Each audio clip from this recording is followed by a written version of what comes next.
কারণ মানে এটা আমার মনে হয় ঈশ্বরের আশীর্বাদ যে আজকে আমি সচিব হয়ে বাবাকে তার প্রিয় ক্লাবের শ্রেষ্ঠত্বের সম্মানটা দিতে পারবো।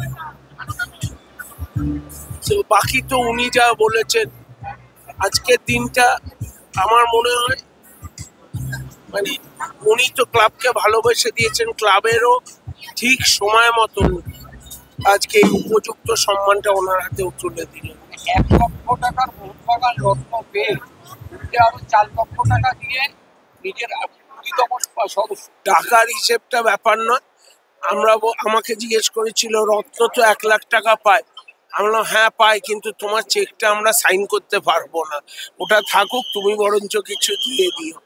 যাই হোক, টাকা দিয়ে তো ব্যাপার নয়। সো এটা ওনার কাছেও আমার মনে হয় একটা মানে এতদিনের মোহনবাগানের এতদিনের ব্যবসার জীবনে আমার মনে হয় এটাও ওনার জীবনের একটা সেরা প্রাপ্ত। একটা অন্য প্রশ্ন, যে আজকে বর্ষসেরা ফুটবলার, মোহনবাগানে বর্ষসেরা ফুটবলার হওয়ার পরে আপুইয়া শহরে ছিল। আপুইয়া কারণ কোচের সাথে কথা হয়েছে, ওকে ছেড়েছে, কারণ পরশুদিন খেলা, তাই জন্য আজকে ওদের ট্রেনিং প্রোগ্রাম ছিল, তাই জন্য কোচ নিজে বলেছে যে আমি ওকে ছাড়তে পারছি না, পরে যেন এটা করে দেওয়া, এটা যেন বোঝা। আজকে মানে আজকে বাবাকে আজকে কতটা মানে যেটা তুমি বলো ইমোশনাল, এই মুহূর্তে কিভাবে বাবা এবং বললেন যে 4 লক্ষ টাকা আমি দেখুন টাকাটা ইম্পর্টেন্ট নয়। আমার মনে হয় এটা আজকে ওনারও মোহনবাগান যে যা ওনার কন্ট্রিবিউশন বা ওনার ব্যবসায়িক জীবন সবকিছু মিলিয়ে আজকে এই মোহনবাগান সম্মানটা ওনারও জীবনের একটা শ্রেষ্ঠ সম্মান, এবং সেটা উনি বলেছেন।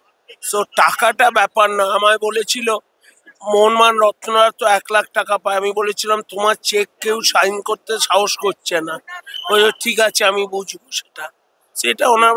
তো আমি মনে করি এটা আমারও জীবনে যেমন স্মরণীয় দিন হয়ে থাকবে, আমার মনে হয় এটা আমার বাবার দিনেও সেই একই স্মরণীয় দিন হয়ে থাকবে। আক্ষেপ কি একটা রইল না, মা দেখে যেতে পারলেন না?